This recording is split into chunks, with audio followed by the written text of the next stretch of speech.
છેલ્લે આપણે સરેરાશ ઝડપ, વેગ અને પ્રવેગ જોયો તો. હવે આપણે જે જોવાનું છે તે ગતિનું આલેખીય નિરૂપણ. બહુ નાનો એવો આલેખીય નિરૂપણ. આપણે જે પાઠ આલે છે ગતિ, 8મો પાઠ. આજે પાઠ લગભગ પૂરો થઈ જશે. તમને બધાને ખ્યાલ હશે આલેખ એટલે શું. ઘણી બધી વસ્તુઓ દર્શાવવા માટે આલેખનો ઉપયોગ થાય. જેમ કે એક ઉદાહરણ તમને આપું. તમે બધા ક્રિકેટના રસિયા હશો, એટલે કે ક્રિકેટમાં થોડો ઘણો રસ તમને હશે, તો ક્રિકેટમાં તમે જોતા હોય તો આ રીતે ગ્રાફ આવે, આખા મેચની ઓવરનો ગ્રાફ. અહીંયા રન હોય 5, 10, 15, 20 અને 25 અને 30. યુવરાજ જેવા હોય તો 36 લખીનો ગ્રાફ રાખવો પડે 40 સુધીનો, કારણ કે એક ઓવરમાં ઈ 36 રન કઈ રહે. અહીંયા ઓવર હોય, 1 ઓવર, 2, 3, 4 અને 5 ઓવરનો મેચ છે. તો પહેલી ઓવરમાં 15 રન થયા. તો આવો તમે સ્તંભ આલેખ જોયો હશે, એટલે કે 15 રન અહીંયા થયા છે. બીજી ઓવરમાં 11 રન થયા, તો અહીંયા 11 રનનો ગ્રાફ થયો. ત્રીજી ઓવરમાં 21 રન થયા, તો આ 21 રનનો ગ્રાફ જોવો જોઈએ. ત્યાર પછીની ઓવરમાં 3 રન જ થયા, તો આ 3 ઓવરનો ગ્રાફ. અને છેલ્લી ઓવરમાં 25 રન થયા. જોવો જોઈએ. આ જે ગ્રાફ છે ને, આ તમે ખાલી તમને રન દેખાડવા હાટુ કર્યા બેટા, પણ આ રીતનો ગ્રાફ તમે મેચમાં બધી જોયો હોય. મેચ ચાલુ હોય ત્યારે વચ્ચે વચ્ચે આવા ગ્રાફ આવતા હોય, તો આને ગ્રાફ વડે દર્શાવી શકાય. ત્યાર પછી આઈપીએલ માં તમે જોતા હોય તો એમાં બીજો મેચ હોય ને ત્યારે વચ્ચે વચ્ચે આવે કોણ કે કઈ સ્થિતિએ કઈ ટીમ ક્યાં હતી. જેમ કે સીએસકે નો મેચ હતો અને ચેન્નઈ સુપર કિંગ અને આરસીબી. તો આરસીબી ની લાલ લીટી હોય, સીએસકે ની પીળી લીટી હોય, અને આ રીતની આમ લીટી દર્શાવેલી હોય. અહીં વિકેટ ઉપડી, અહીંયા ગોળ ટપકા હોય. આ છે એ સીએસકે છે અને આરસીબી છે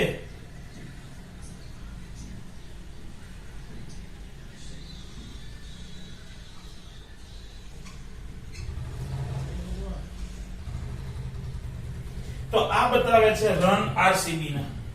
આરસીબી એટલે એનો મતલબ આની ઉપરથી તમે એ પણ જોઈ શકો કે કઈ મેચ કઈ ટીમ જીતી હશે.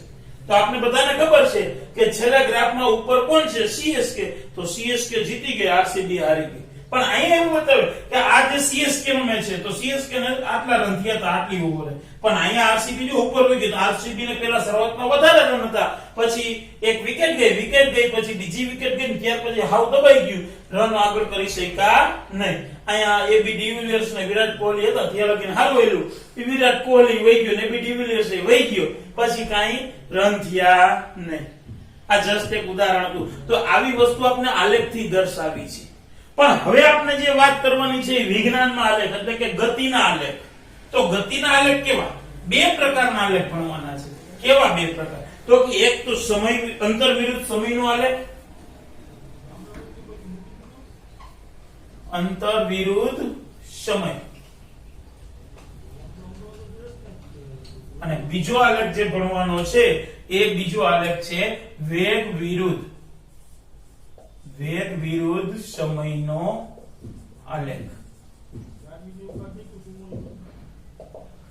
જો આને લખાય આમ અંતર ડેશ સમય અને બોલાય આને અંતર વિરુદ્ધ સમય. લખાય અંતર ડેશ સમય, વેગ ડેશ સમય, પણ બોલવાનું આ લીટાને વિરુદ્ધ, અંતર વિરુદ્ધ સમય, વેગ વિરુદ્ધ સમયનો આલેખ. હવે આપણે વાત કરવાની છે આલેખની. તો અંતર વિરુદ્ધ સમય, તો આમાં બે અક્ષ હોય. આ બે અક્ષ એમાં એક x અક્ષ, એક y અક્ષ. હવે આ ઉગમ બિંદુ 0 છે. હંમેશા નીચેની x અક્ષને તમારે સમય દર્શાવવાનો છે. શું બતાવવાનું છે? સમય. એટલે આમ લખવાનું સમય. ઈ શેમાં લેવાનું? તો કે સેકન્ડમાં લઈ છે આપણે સમજવા માટે. બાકી તમને દાખલો જે આપ્યું હોય એટલે આ x અક્ષ બતાવે, ત્યારે y અક્ષ ઉપર શું લેવાનું? તો કે અંતર લેવાનું. એ અંતર શેમાં આપ્યું છે? તો કે મીટરમાં આપ્યું છે. અહીં લખી નાખી સેકન્ડ, 5 સેકન્ડ, 10, 15, 20, 25 અંતર અહીંયા લખી નાખ્યું 5 10 15 20 25 હવે તો અલગ અલગ અંતર લખી નાખ્યું. તો સૌપ્રથમ એક વ્યક્તિ એટલે કે આપણે કિશન સાહેબ છે એ ખારવા ગામથી નીકળ્યા તો 5 સેકન્ડમાં એને હનુમાનની ધારે પહોંચી ગયા 5 મીટર અંતર કાપ્યું. પછી 10 સેકન્ડે કિશન સાહેબે તો કે નાથી ઓકરા લગીને પહોંચ્યા એટલે કે 10 મીટર અંતર કાપ્યું. ત્યાર પછી 5 સેકન્ડમાં ઈ કિશન સાહેબ રહ્યા ઈ ક્યાં પહોંચ્યા તો કે આશ્રમ પાસે પહોંચ્યા એટલે કે 15 મીટર અંતર કાપ્યું. ત્યાર પછી ગજાનંદ સોસાયટીએ 20 સેકન્ડે પહોંચ્યા એટલે 5 સેકન્ડમાં 20 મીટર અંતર કાપ્યું અને છેલ્લે 25 સેકન્ડે કિશન સાહેબ ખારવાથી આર્યવ્રત સ્કૂલે પહોંચી ગયા અને એ અંતર આપણે બતાવી દીધું 25 મીટર. આ જસ્ટ એક ઉદાહરણ છે. બાકી ખારવાથી આર્યવ્રત સ્કૂલ 3 કિલોમીટર થાય. તો આ જે તમે જે બિંદુ મળ્યા ને બધા બિંદુને આમ જોડી દો તો જે આલેખ મળે એમાં મેક્સિમમ બિંદુ આલેખ ઉપર આવી જવા જોઈએ. એકાદ આવી રીતે ન આવે તો ચાલે, બાકી આલેખ ઉપર આવી જાય તો આ આલેખ તમારો જે રહ્યો ને એને અંતર વિરુદ્ધ સમયનો આલેખ કહેવાય. હવે આ બધાય લીખી નાખો તો જે આ આલેખ મળ્યો કહેવાય. આ તો આપણે બિંદુના માપ લેવા માટે કર્યો તો હવેનો આલેખ તમે જોઈ લ્યો તો આ તો આપનો આલેખ. અને આ આલેખ જોજો કેવો દેખાય બધાયને તો કે સીધી રેખા. સીધી રેખા એટલે એને કેવો કહેવાય તો કે સુરેખ આલેખ કહેવાય. શું કહેવાય? સુરેખ આલેખ કહેવાય. હવે આલેખની મદદથી તમારે ઝડપ શોધવાની છે. તો ઝડપનું સૂત્ર આપણા પાસે છે v બરાબર શું ઝડપનું સૂત્ર છે તો કે s ના છેદમાં t. પણ હવે ઝડપ ક્યારે શોધવાની? કોઈ પણ બે બિંદુ વચ્ચે માની લો અહીંયા તમને a બિંદુ કે અહીંયા b બિંદુ તો આ a અને b બિંદુ વચ્ચેની ઝડપ શોધવાની તો બેના અંતર શોધી લ્યો અને બેનો સમય શોધી લ્યો. આ મોટા અંતરને s2 કયો, નાનાને s1 કયો, આ પેલાને t1 સમય કયો અને t2 સમય કયો. તો s એટલે મોટા અંતરમાંથી નાનું અંતર બાદ એટલે s2 s1 છેદમાં મોટા સમયમાંથી નાનો સમય એટલે કે અંતિમ સમયમાંથી પ્રારંભિક સમય બાદ એટલે t2 t1. તો આ આલેખની મદદથી ઝડપ શોધવાનું સૂત્ર હતું. હવે આ આપણે સીધી રેખા એટલે કે નિયમિત ગતિનો આલેખ થયો. હવે આપણે સમાન ગતિનો આલેખ. હવે અનિયમિત ગતિનો આલેખ જોવાનો તો એવું પણ તમને આવું કે આ જસ્ટ એક આપણે આલેખ લઈ લે. હવે ખાલી ઉદાહરણ છે કે ભાઈ પહેલી વખત આ સેકન્ડ છે તો આ રીતનો આલેખ મળ્યો. હરવે ગતિ વધતી ગઈ તો આવો આલેખ છે એ વધતી ગતિનો અસમાન ગતિ કહેવાય. વધતી ગતિ. પછી આવો આલેખ મળે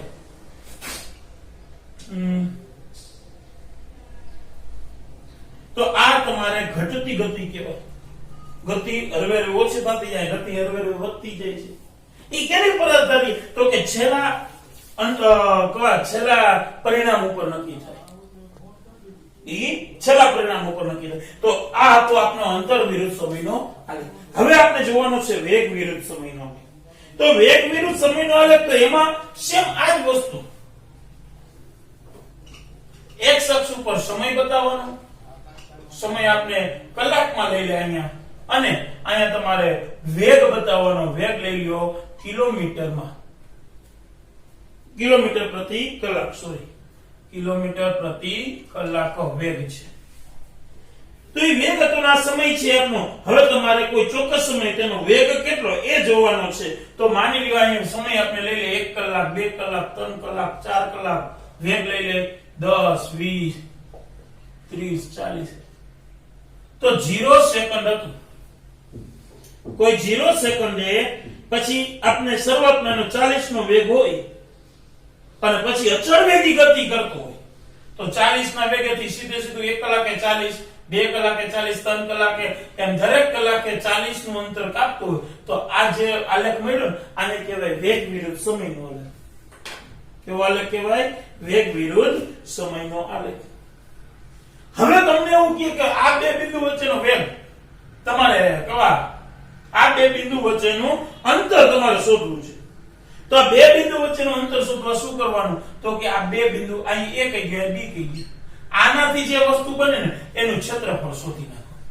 આટલો ભાગ જે મળ્યો ને આનું ક્ષેત્રફળ શોધો. એ તમારું શું થાય તો કે કાપેલું અંતર. કાપેલ અંતર. ઝડપ મેળવવા માટે તો કે અંતિમ અંતર અને પ્રારંભિક અંતરની બાદબાકી અને અંતિમ સમય અને પ્રારંભિક સમયની બાદબાકી. એવી રીતે આ એનો ગુણોત્તર. અને એવી રીતે અહીંયા વેગમાં તો કે કાપેલ અંતર શોધવા માટે તો કે બિંદુ અથવા બે બિંદુથી જે આકાર બને છે ને એ આકારનું ક્ષેત્રફળ એટલે A B C અને D નામ આપી દે ABCD નું ક્ષેત્રફળ.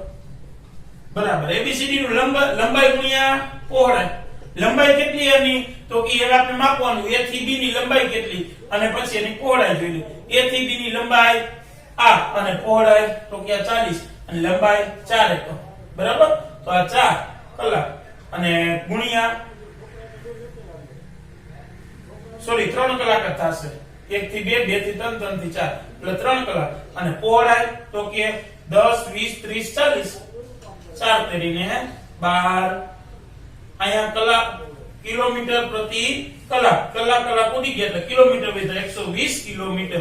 તો કાપેલું અંતર કુલ કેટલું થાય 120 કિલોમીટર. હવે તમારે આલેખ તો ગમે એવો હોઈ શકે. હવે તમારે આલેખની સરખામણી કરવાની. બે આલેખની સરખામણી છેલ્લો ટોપિક. પછી આપણે એના સમીકરણ જોઈશું. બે આલેખની સરખામણી કેવી રીતે થાય તો કે સરખામણી તો હમણાં આપણે ઓલી મેથ્સની કઈ રીતે એ જ સેમ વસ્તુ આ તમને ઉદાહરણ આપ્યું છે ફિરોઝ અને સાનિયા. ફિરોઝ અને સાનિયા તેમની સાયકલ પર ઘરેથી શાળાએ જાય છે અને તે દરમિયાન કાપેલું અંતર તમને આપ્યું છે. તો અહીં 8 એટલે પેલા 0 પછી 8 ને 5 8 ને 10 8 ને 15 8 ને 20 અને 8 ને 25. મેક્સિમમ કેટલું અંતર કાપે છે? અંતર આપ્યું છે કિલોમીટરમાં. તો કે આ 1 કિલોમીટર, આ 2, આ 3, આ 4 અને આ 5. આ એનો વેગ આપ્યો છે. સોરી, અંતર આપ્યું છે કિલોમીટર અંતર. અને અહીંયા સમય આપ્યો છે. તો શેમાં આપ્યો છે? તો કે કલાકમાં. સોરી, કલાકમાં નહીં પણ સમય થશે એનો મિનિટમાં, કારણ કે 5-5 મિનિટનો ગાળો આપ્યો છે તો મિનિટ. ચાલો હવે પેલો ગ્રાફ આપણે દોરી. કેનો? તો કે ફિરોઝનો. 8 વાગે 0 કિલોમીટર 0 મીટર અંતર કાપ્યું હતું કિલોમીટર. 8 ને 5 1 કિલોમીટર એટલે આ 1, આ 8 ને 5 આ 1, પછી 8 ને 10 1.9 એટલે 2 થી થોડું ઓછું આ 1.9.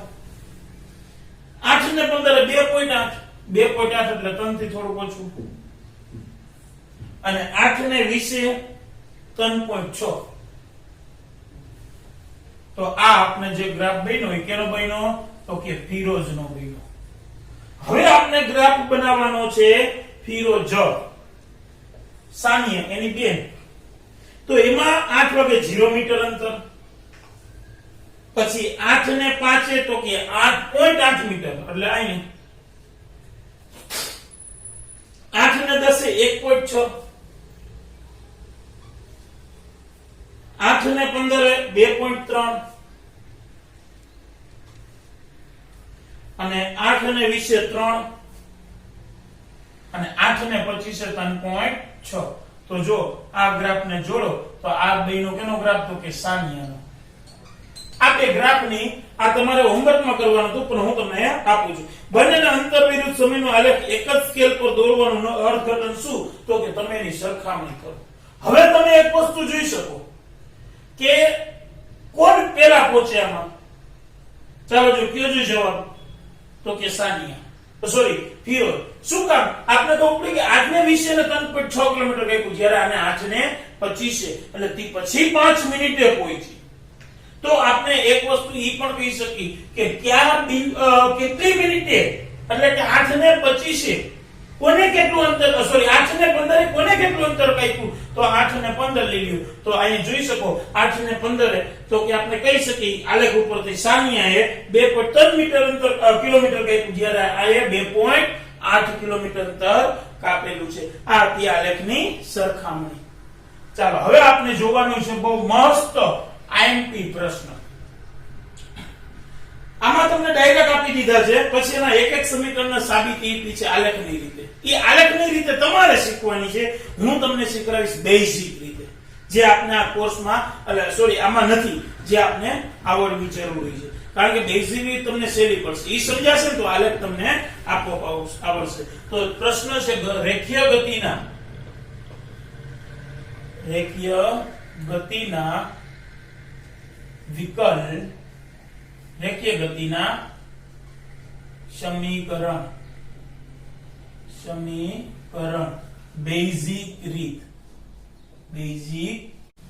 હમણાં આપણે આલેખની રીતે જોયું, આલેખ શીખ્યા. તો આલેખની રીતમાં તમે આના પછી જે દાખલા રહી ને સમીકરણના સાબિતી, ઈ તમારે આલેખની રીત જે મેં તમને અત્યારે શોધતા શીખવાડ્યું, અંતર છે, ઝડપ છે, એની મદદથી તમારે આ ટેક્સ્ટ બુકમાં આપ્યા એ તમારે કરવાના છે. અહીંયા હું તમને બેઝિક રીતે તને સમીકરણ સાબિત કરતા શીખવાડીશ.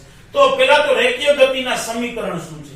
તો કે રેખીય ગતિના ત્રણ સમીકરણ v બરાબર u પ્લસ at સમીકરણ 1. બીજું સમીકરણ છે s બરાબર ut પ્લસ 1/2 at નો સ્ક્વેર સમીકરણ 2. અને ત્રીજું સૂત્ર છે v square minus u square s બરાબર v square minus u square છેદમાં 2a. આ ત્રણ સમીકરણ આપણે સાબિત કરવાના છે. હવે આપણે જોઈએ પહેલી રીત. એમાં પહેલું સમીકરણ સાબિત કરવાનું છે.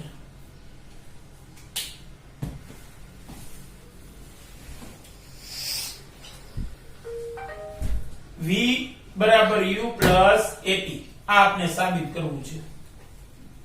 ચાલો તો સૌપ્રથમ આપણે પ્રવેગનું સૂત્ર જાણીએ છીએ. પ્રવેગ બરાબર v a બરાબર v માઈનસ u છેદમાં t. therefore આ t આ બાજુ આવે તો at બરાબર v minus u. therefore u આ બાજુ આવે તો પ્લસ, તો v બરાબર u પ્લસ at. જોજો પેલું સમીકરણ સાબિત થઈ ગયું. શેની ઉપરથી સાબિત થયું? પ્રવેગના સૂત્ર ઉપરથી. અહીં આપણે સમીકરણ ન લખી એટલે આપણે તમને ખ્યાલ આવે. આને કહેવાય રેખીય ગતિના સમીકરણ. હવે આપણે બીજું સૂત્ર સાબિત કરશું. બીજું સૂત્ર શું સાબિત કરવાનું છે? s બરાબર ut પ્લસ 1/2 at નો સ્ક્વેર. જો આપના પાસે અંતરનું સૂત્ર છે. ઝડપ બરાબર શું સૂત્ર છે? તો કે અંતરના છેદમાં સમય છે. આવું સૂત્ર. આ ઝડપ આ અંતરના સૂત્રનું આપણે s એટલે અંતર શોધવું, તો આને સૂત્રનું કરતા બનાવો તો સમય છેદમાં આ બાજુ આવે તો અંશમાં. therefore અંતર બરાબર ઝડપ ગુણ્યા સમય. ચાલો હવે આપણે અંતર એટલે s બરાબર ઝડપ એટલે સરેરાશ ઝડપ. બરાબર આ શેનું સૂત્ર છે? સરેરાશ ઝડપ. તો સરેરાશ ઝડપ બરાબર શું થાય?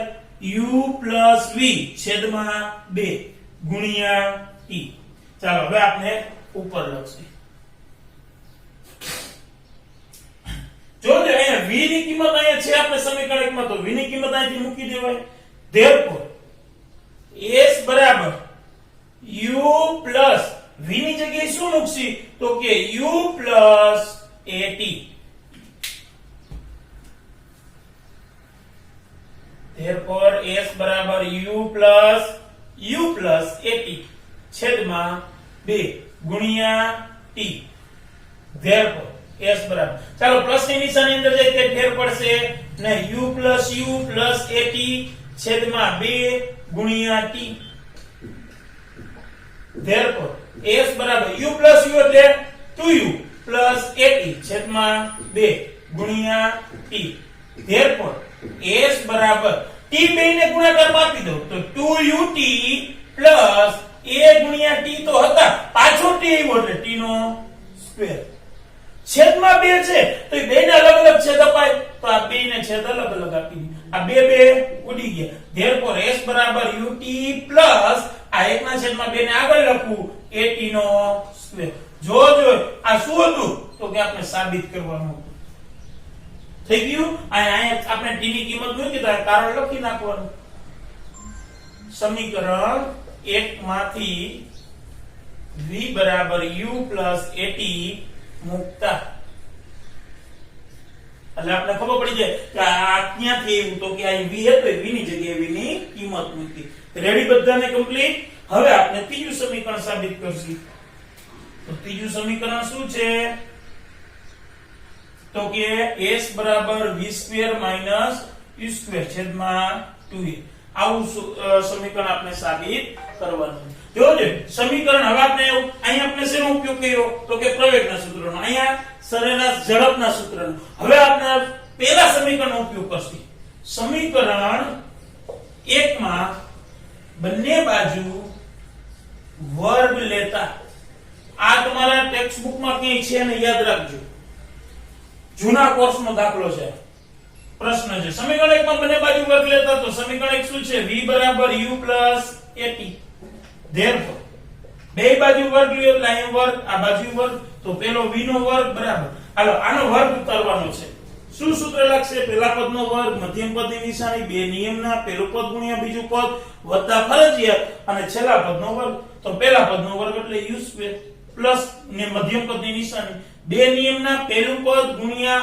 અંતિમ પદ પ્લસ અંતિમ પદનો વર્ગ ચાલો અંતિમ પદનો વર્ગ શું થશે કયો જોઈએ બધા અહીંયા ભૂલ કરે બધા શું લખે at² નો થાય a નોય વર્ગ થાય અને t નોય વર્ગ થાય આ ખાસ તમારે ધ્યાન રાખવાનું છે બધા ભૂલ અહીંયા કરે અંતિમ પદનો વર્ગ અંતિમ પદ at છે તો at નો સ્ક્વેર લખી નાખે એ એમનેમ રહે t નો 1 નો વર્ગ લાગે પણ અહીંયા ખાસ ધ્યાન રાખજો a નો વર્ગ આવવો જોઈએ અને t નો પણ વર્ગ આવવો જોઈએ હવે જોજો મિત્રો આપણે અહીંયા સૂત્રના ઉપર જોઈએ શું સાબિત કરવા આવું તો આવું કરવા માટે અહીંયા v² - u² જોઈએ છે તો અહીંયા v² છે બરાબર ની આ બાજુ v² ના બાજુ લઈ લે માઈનસ એટલે ઉપરનું પદ થઈ ગઈ છે તો ચાલો લઈ લઈએ આ બાજુ therefore v² - u² બરાબર 2 હવે આમાંથી જો a અને t કોમન કાઢ લે શું કોમન કાઢશી સોરી at નહીં કાઢી ખાલી a એક કોમન કાઢશી કારણ કે અહીં ut છે અહીં u ને t રાખવા 2 આપણે બે કોમન કાઢી લે અને અહીંયા શું કાઢ્યું a કોમન કાઢો તો વધ્યું શું ut પ્લસ હવે બે કોમન નીકળી ગયા એક કોમન નીકળી ગયા ut વધ્યા અહીંયા બે નથી તો બે ક્યાં કરવા પડે છેદમાં એટલે કોમન નીકળી ગયા હવે જો આ બે અંદર ગુણશે તો આ પદ આવી ગયું આ બે અંદર ગુણે તો અંશ છેદ ઉડી ગયા હતું એ પદ વધશે a નીકળી ગયા તો એક એ તો વધવાનો જ છે અને t² એમ શું કામ આપણે t હતો કોમન છતાંય નો કાઢ્યો તો કે આવું સૂત્ર લેવું હતું એટલા માટે જોજો થઈ ગયું સૂત્ર ut + 1/t² ચાલો અહીંયા કિંમત મૂકી દો એટલે આપણો દાખલો પૂરો therefore v² - u², 2 એ ગુણાકારમાં છે, આ બાજુ આવે તો ભાગાકારમાં. જોજો થઈ ગયું પદ બરાબર. આ સૂત્ર એટલે s, કારણ લખવાનું સમીકરણ 2 પરથી. therefore જે સાબિત કરવું તે આવી ગયું s બરાબર v² - u² છેદમાં 2a. આને કયો સમીકરણ 3. સમીકરણ 1, 2 અને 3 એ માંગેલ સમીકરણ છે, અથવા તો એને શું લખાય રેખીય ગતિના બેઝિક રેખીય ગતિના સમીકરણ. અહીં લખવાનું બેઝિક રીત. આપણે કઈ રીતે સાબિત કર્યા? સમીકરણ છે.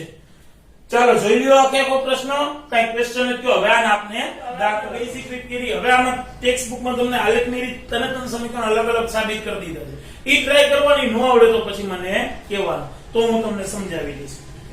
હવે આપણે 8.5 ઉદાહરણ આપ્યા છે. 3 ઉદાહરણ બહુ જોરદાર છે, ધ્યાનથી જોજો. પહેલું ઉદાહરણ 8.5 હાલતી નથી ખુલી ગયા એટલે બંધ થઈ જાય. 8. ઉદાહરણ નંબર 8.5 મે ખુલી દેખી નથી. ચાલો રકમ જોવો. અહીંયા એક ટ્રેન સ્થિર સ્થિતિમાંથી ગતિ શરૂઆત કરે છે, તો સ્થિર સ્થિતિ હોય તો u પ્રારંભિક વેગ કેવો હોય? 0 મીટર પ્રતિ સેકન્ડ. 5 મિનિટમાં, એટલે t બરાબર તમને આપ્યા છે 5 મિનિટ. તો મિનિટ ને શેમાં ફેરવવા પડશે? સેકન્ડમાં. તો 5 ગુણ્યા 60, 1 મિનિટની સેકન્ડ 60, તો 6 × 5 = 30, 300 સેકન્ડ. અંતિમ વેગ કેટલો? 72 કિલોમીટર. 72 કિલોમીટર પ્રતિ કલાક. પહોંચાડે છે. જો કિલોમીટર પ્રતિ કલાકને શેમાં ફેરવવો પડશે? મીટર પ્રતિ સેકન્ડમાં. તો 72 ગુણ્યા કિલોમીટરના મીટર કેટલા? 1000 છેદમાં કલાકની સેકન્ડ કેટલી? 3600. સાતમામાં તમે ભણી ગયા છો. મીંડા ઉડી ગયા. 36 દુ 72 બરાબર 20 10 દુ 20 કિલો મીટર પ્રતિ સેકન્ડ. 20 મીટર પ્રતિ સેકન્ડ. ચાલો, તો અચળ પ્રવેગ અચળ છે તો તેનો પ્રવેગ શોધો અને તે દ્વારા કાપેલું અંતર, ટ્રેન દ્વારા કાપેલું અંતર. બે વસ્તુ તમારે શોધવાની છે, એ શોધવાનો અને એક એસ શોધવાનો.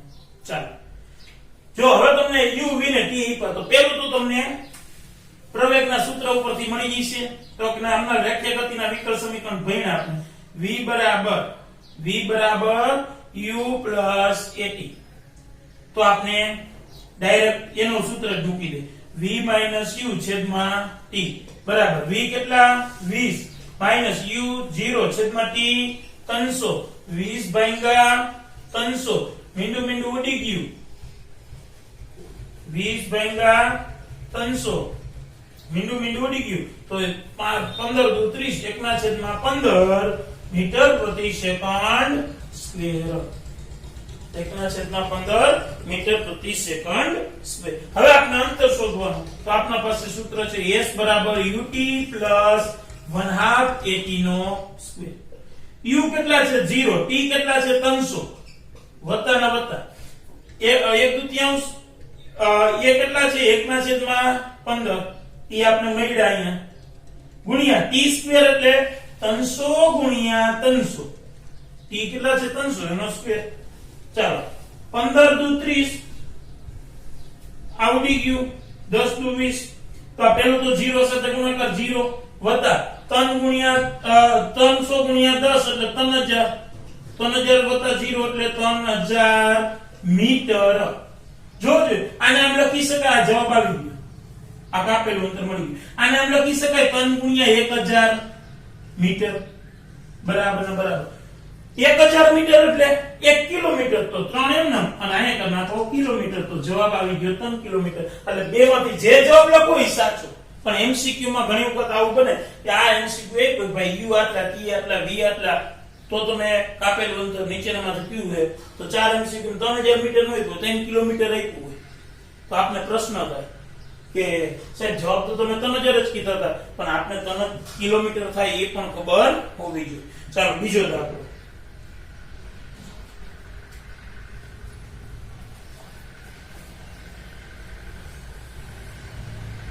8.6 આ ત્રણમાંથી એક દાખલો પરીક્ષામાં હશે 6 માસિકમાં યાદ રાખજો.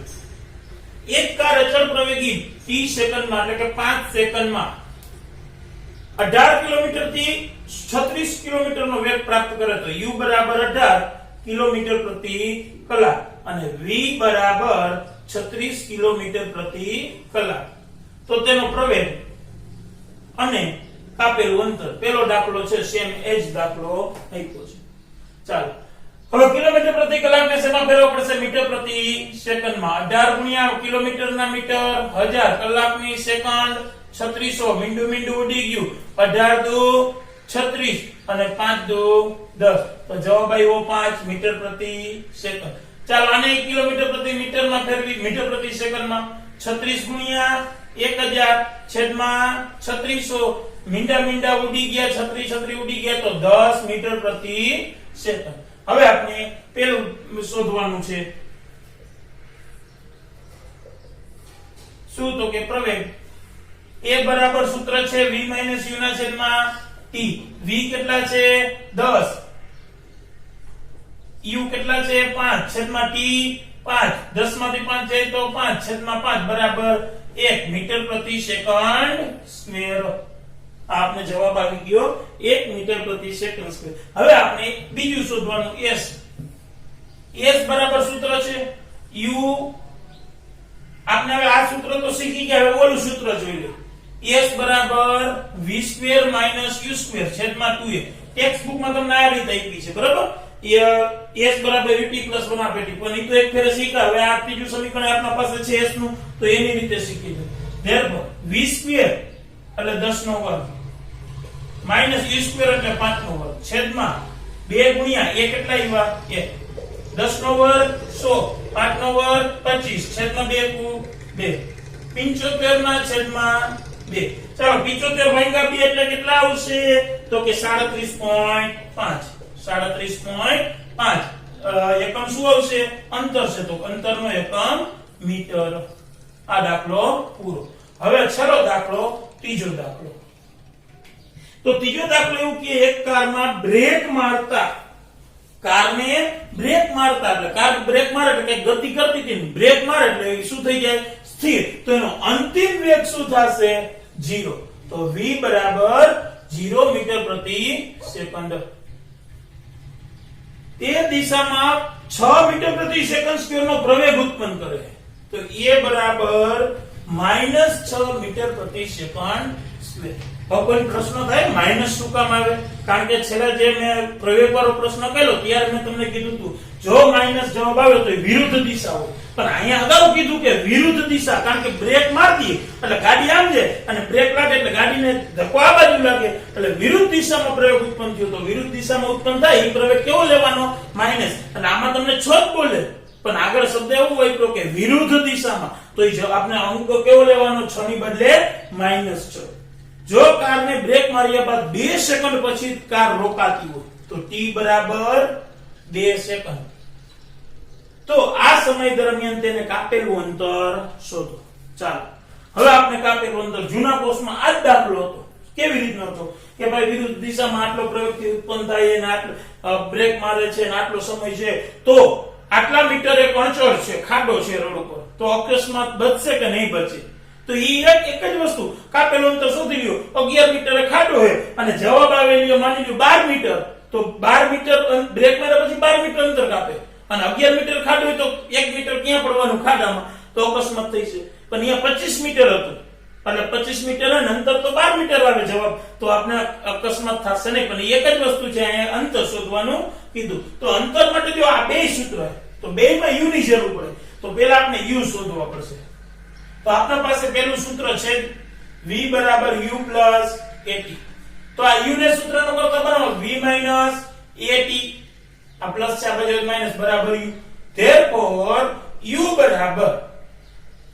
બરાબર v કેટલા છે 0 માઈનસ a કેટલા છે -6 ગુણ્યા t2 બરાબર માઈનસ માઈનસ પ્લસ 6 ગુણ્યા 12 મીટર આ આપને શું મળી ગયું u 12 મીટર પ્રતિ સેકન્ડ સોરી કારણ કે સમયનો એકમ સેકન્ડ છે અહીંયા મીટર પ્રતિ સેકન્ડ એકમનો ગુણાકાર કરી લે મીટર પ્રતિ સેકન્ડ સ્ક્વેર ગુણ્યા t સેકન્ડ આ 1 સેકન્ડ ઉડી ગયો વધ્યું શું મીટર પ્રતિ સેકન્ડ રેડી હવે આપણે s મેળવી લે s બરાબર ut પ્લસ 1/2 at નો સ્ક્વેર u તો કે બા t2 વત્તા 1/2 a -6 અને t2 નો વર્ગ એટલે 2 ગુણ્યા 2 નો વર્ગ 4 12 દુ 24 વત્તે ઓછે ઓછા 2 2 ઉડી ગયા 6 દુ ને 12 24 માં 12 દે તો 12 મીટર તો કાપેલું અંતર બ્રેક માર્યા પછી ગાડી 12 મીટર અંતર કાપે અને સ્વાભાવિક આપણે બધાને ખબર ઘણી વખત રસ્તામાં જતા અચાનક કઈક અડચણ આવે તો આપણે અચાનક બ્રેક મારી તો બ્રેક માર્યા પછી લીસોટો રોડ ઉપર થઈ જાય લીસોટો શું તો કે બ્રેક માર્યા પછી તમે જેટલું ગાડી આવેલું છે ને એટલે કે ગાડી કાપેલું અંતર હશે બ્રેક માર્યા પછી ગાડીએ કેટલું અંતર કાપ્યું એ અંતર એમાં હશે ચાલો જોઈ લઈએ સુધી કઈ ક્વેશ્ચન હોય તો હવે આપણે આ પાઠનો છેલ્લો ટોપિક નિયમિત વર્તુળમય ગતિ વર્તુળમય ગતિ એટલે શું આપને બધાને ખબર કે કોઈ એક બિંદુને કેન્દ્રમાં